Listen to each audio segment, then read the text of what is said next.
Can I add uncooked noodles directly to soup? Most noodle soup recipes that I see call for boiling and draining the noodles separately, then adding them to the broth already cooked.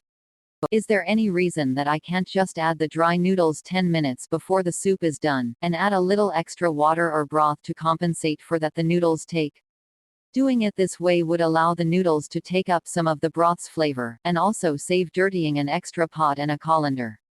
Similar to what Julio said, the main reason is that typical wheat-based noodles release a lot of starch into the water, which changes the consistency of the soup.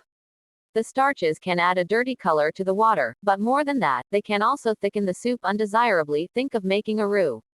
Finally, if there are leftovers, the noodles can sometimes become completely waterlogged, making eating it the next day a bit of a soggy experience.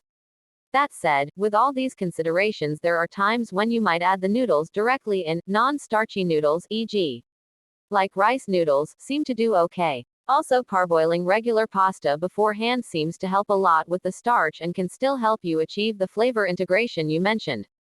Some people prefer to cook them separately because when you do so, you can see the water changes color a little and they don't want that mainly flour in their soups.